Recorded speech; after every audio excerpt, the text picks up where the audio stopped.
and a better tomorrow. You know, we see that faith in Father Greg Boyle, who has changed countless lives and pastor of a disadvantaged Catholic parish in Los Angeles. Father, you through your pioneering gang intervention programs. You know, I was kid. I was taught by the Norbertines in a public school. Well, you know, they always were worried we were going to go to Jesuit colleges because they said you guys are too liberal. Thank God for the Jebbies. Thank God.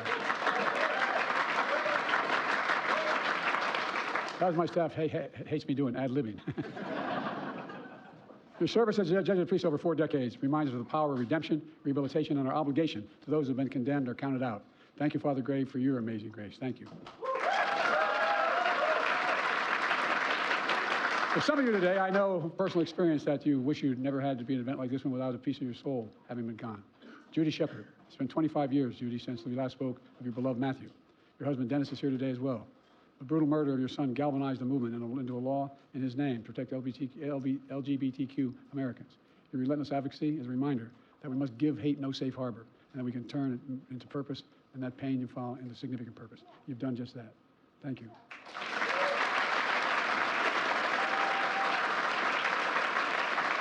And today we honor Medgar Evers and his family's pain and purpose, an Army veteran who worked tirelessly to end segregation in Mississippi, to deliver the promise of America to all Americans. A patriot was gunned down by the poison of white supremacy, but his spirit endures. Joining us is Medgar's daughter, Rena, who was 8 years old when she walked out and saw Daddy in the driveway. It was taken from her 4 days before Father's Day. She's here on behalf of the family and her mother, Merle, who is unable to attend to travel today. I want to thank Merle for her work to seek justice for Medgar and for forging her own civil rights legacy, not just Medgar's, her own civil rights legacy. In 2021, in this very room, I signed one of the most important laws of my presidency, making Juneteenth the first new federal holiday since Dr. Martin Luther King Jr. Day. The first person I handed the pen to was Miss Opal Lee, a grandmother of the movement that helped make it possible. Juneteenth is a day of profound, profound weight and power to remember the original sin of slavery and the extraordinary capacity to emerge from the most painful moments with a better vision of ourselves.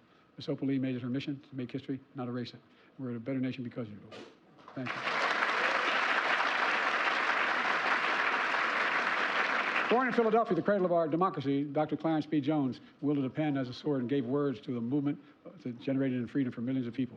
A speechwriter and lawyer for Dr. King, he helped define the enduring ideas included in The Dream that will be ever engraved in the ethos of America.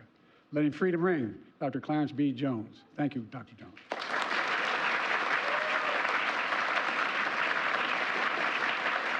And before social media and clickbait news, Phil Donahue broadcast the power of personal stories in living rooms all across America.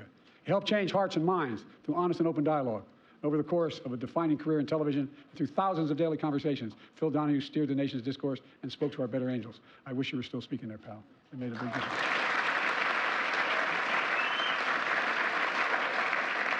From finance to media to philanthropy, Michael Bloomberg has revolutionized our economy. He's transformed how we consume information. He's changed us. He's challenged us as well to solve the toughest challenges from gun violence to climate change. And as mayor, he rebuilt the city of New York after 9/11, channeling our spirit of resilience as a nation and a beacon to the world. Michael, thank you, Mr. Mayor. Thank you for your service.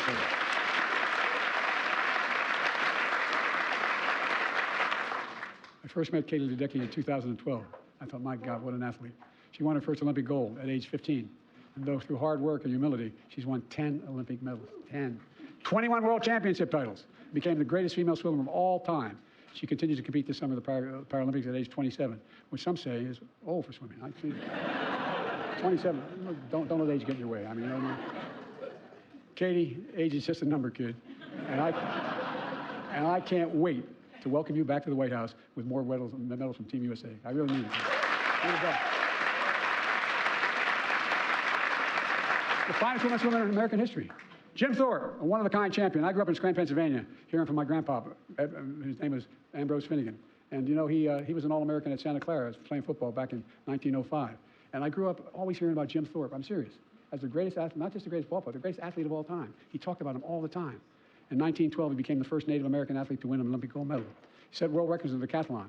He was a professional football player, a professional baseball player, a professional basketball player. Jim Thorpe showcased unparalleled athleticism, and he transcended racial barriers and the power of perseverance, sheer will, and determination. Thank you, Lynn, who is Jim's oldest living grandchild, for accepting this medal on his behalf. He was incredible.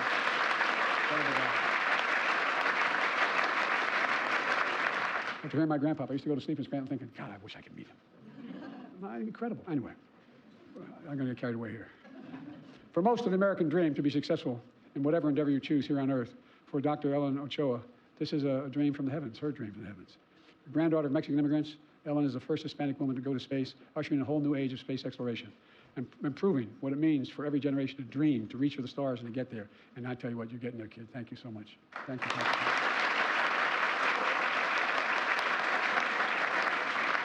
And Dr. Jane Rigby, a daughter of my home state of Delaware, I might add. She's not only the only person receiving this medal. She is a it's not the reason she's getting it just because she's from Delaware, although I keep looking at her.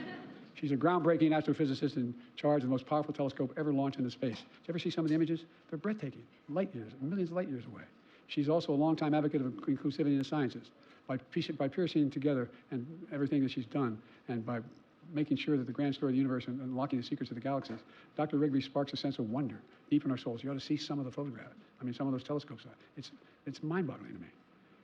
For embodying the American dream and helping Americans reach theirs also, we want to honor a very good friend of mine who's not here today, Frank Lautenberg, an Army veteran from New Jersey, the longest-serving senator who I served with. Frank is remembered as a tireless advocate for consumers, public health, and safety. Bonnie, thank you for being here to accept the medal on Frank's behalf. Rachel Romano embodied the essential truth about America. We're a nation of immigrants where everyone is entitled to be treated with dignity and respect. The first Latina to become president of the national union in the United States, she made a life better for thousands of farm workers who put food on our tables, all of them. And protecting them from extreme heat, securing overtime pay, she shows us what it means to be a champion for dignity to work. And when I told you, when I ran the first time in 1972 to the United States Senate, he was organizing farm workers in the state of Delaware. And Nixon won my state by 60% of the vote, but I was down and championing, just learning from him. And guess what? I won anyway. But anyway, thank you very much for all your votes.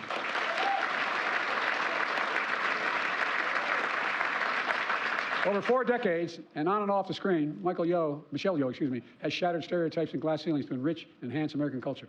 Her roles transcend gender, cultures, and languages. From martial arts to romantic comedies to science fiction, to show us what we all have in common. As the first Asian actor to win an Oscar as Best Actress, she bridges cultures not only to entertain, but also inspire and open hearts, and that's what she keeps doing. Congratulations.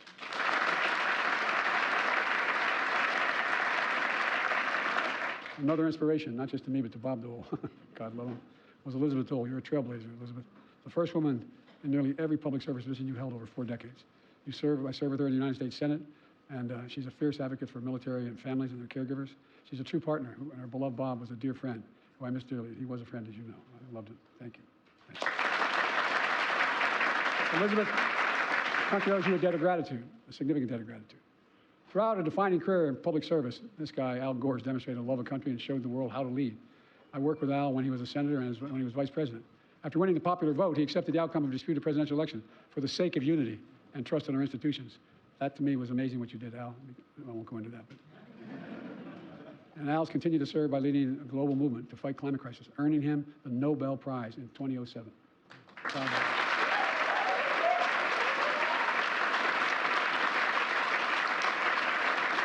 Al, history's going to remember you for many reasons. Among them will be your honesty, your integrity, and the legacy of your service. So thank you, Al. You're first rate. Thank you. I've served and worked closely as senator and as vice president and then as president with this guy, John Kerry. John Kerry. I was vice president when he was Secretary of State. And in my administration, he led our efforts across the globe with the first special presidential envoy for climate. Throughout six decades of service to the nation, John, as a soldier, a senator, a statesman, John Kerry was a patriot of the highest order. I can personally attest that my dear friend has as much moral courage in his pursuit of American politics as he did physical courage that earned him a Silver Star in Vietnam. You're the real deal, John. You are the real deal, pal. I have enormous admiration. In my view, excuse the point of personal privilege, the last 2 guys I mentioned both should have standing here at this podium. The beloved daughter of a congressman and mayor of Baltimore, as my dad was born in Baltimore, I say Baltimore. Nancy Pelosi grew up knowing the power and purpose of politics. Historic figure as the first woman speaker, the House of Representatives, she used her superpowers to pass some of the most significant laws in our nation's history. On January 6th, Nancy stood in the breach and defended democracy. With her husband, Paul, they stood up to extremism with absolute courage, physical courage. Nancy is a brilliant, practical, principled, and determined leader. Her accomplishments are overwhelming, and I predict, and I've said this to her for a while, history will remember you, Nancy, as the greatest speaker of the House of Representatives.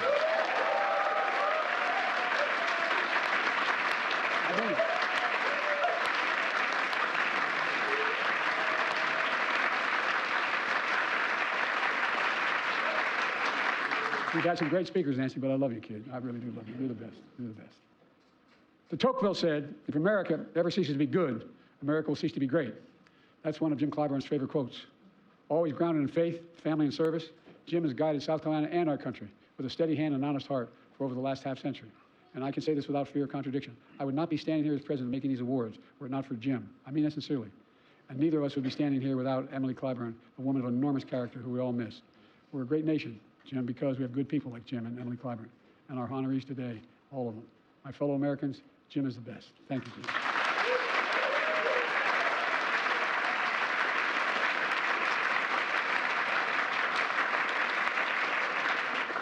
What I had to keep doing when I was writing these introductions is make them shorter and shorter and shorter. There's so much more to say about each one of them. But we'd be here for 12 hours. But you all know how incredible they are, an incredible group of people. And so, ladies and gentlemen, my fellow Americans, I congratulate the Presidential Freedom Medal recipients and their families for the relentlessness and curiosity. And now I'm going to make sure we provide those medals and put them around your neck. So thank you very much.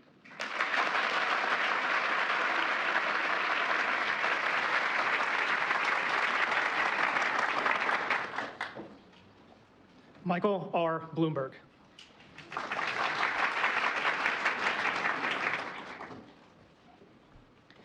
From the son of a bookkeeper and secretary to a visionary business leader and public servant, Michael Bloomberg epitomizes American industry and innovation. He revolutionized the financial information industry with the Bloomberg Terminal, and Bloomberg News modernized the way information is reported and received by the public. As a three-term mayor of New York City, he transformed schools, transportation, public health, and more. As a philanthropist, his contributions on everything from gun safety to climate change remind us of our responsibility to our communities, our country, and the world.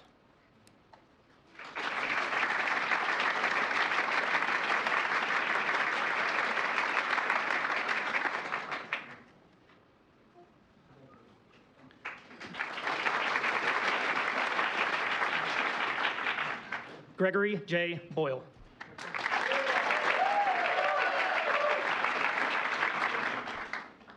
Inspired by his Jesuit teachers, Father Greg Boyle has dedicated his life to healing and hope. As a young priest assigned to one of Los Angeles' most underserved parishes, he founded Homeboy Industries, now the largest gang rehabilitation and reentry program in the world. It has helped thousands of Angelinos turn their lives around, connecting them to jobs, counseling, and a warm-hearted community where all are welcome and cherished. Answering Jesus' call to serve the least of these, Father Greg is a testament to the power of God's healing love and America's enduring grace.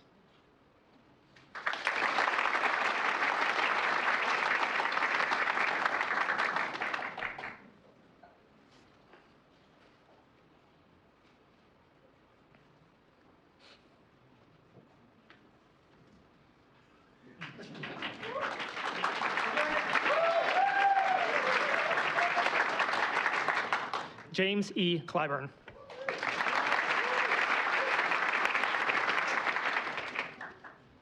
The son of a South Carolina preacher, Jim Clyburn is a beacon of moral clarity. A graduate of South Carolina State University, this student of history became a teacher and movement leader for a fairer and freer America. His dignity and decency are surpassed only by the love shared with his dear Emily, who marched with him and often ahead of him from classrooms to Congress. Through 3 decades in the House of Representatives, he has transformed the lives of millions of Americans by passing groundbreaking laws for all our families. Jim Clyburn is touched by the divine, and his march brings us closer to a more perfect union.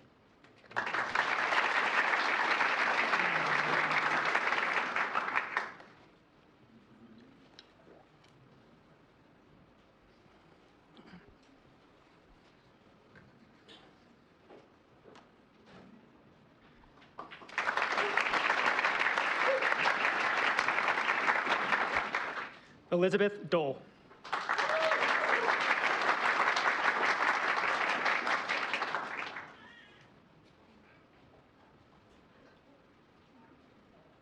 A singular trailblazer, Elizabeth Dole was the first woman to hold nearly every position she had.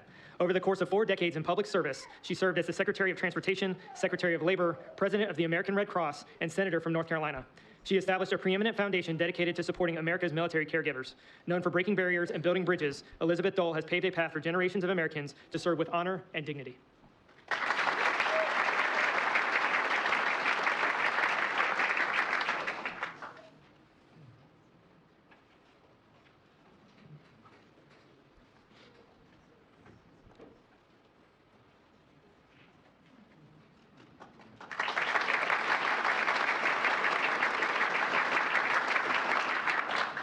Phil Donahue.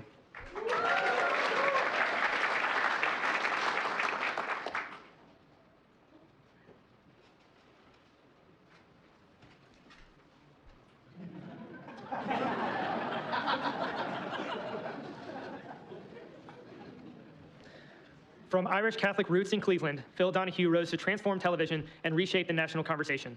Over 29 years, nearly 7,000 episodes, and 20 Emmys, he pioneered the live daytime talk show, holding a mirror up to America. He interviewed everyone from our greatest stars to our forgotten neighbors, uniting us around the toughest issues of our time. Insatiably curious and accepting, he saw every guest as worthy of interest and worked to build understanding, bringing us to see each other not as enemies, but as fellow Americans.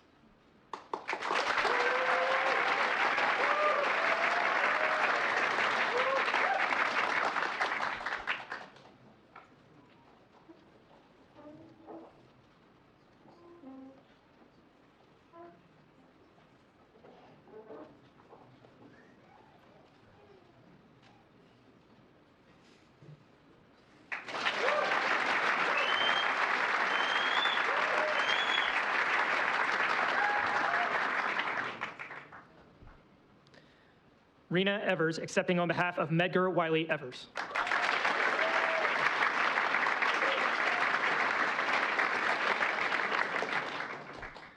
Medgar Evers was willing to face death to give America new life. An Army soldier, he fought for freedom abroad during World War II. At the height of the civil rights movement, he was a crusading lawyer fighting for equality at home, investigating lynchings, organizing voter drives, and dismantling school segregation. The life he chose to live and the risks he took to do right are a reminder of the history he made and our charge to keep. In a life cut too short, Medgar Evers' legacy casts a ray of light on our quest to redeem the soul of our nation.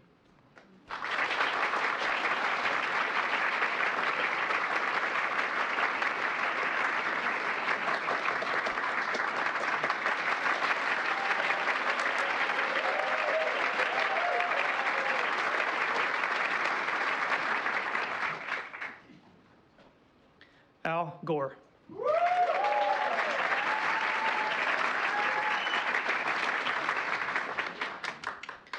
Over a lifetime of service, Al Gore has been an Army serviceman, senator, vice president, presidential nominee, and a visionary climate statesman. In a historic act of selflessness and love for country, he accepted the outcome of a disputed election for the sake of our unity and the strength of our democracy. Through his Nobel Peace Prize winning leadership, he inspires millions to confront the existential threat of climate change. He is a model of American resilience, proof that what matters most is the courage to take on a cause bigger than ourselves.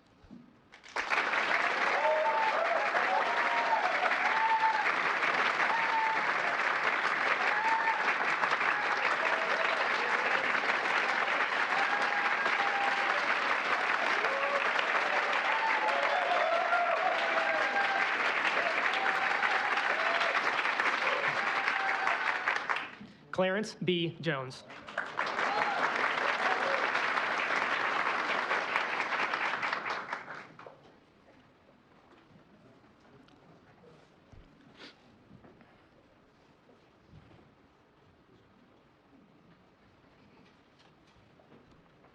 The Philadelphia son of domestic workers and a former foster child, Clarence Jones became the wordsmith for a movement.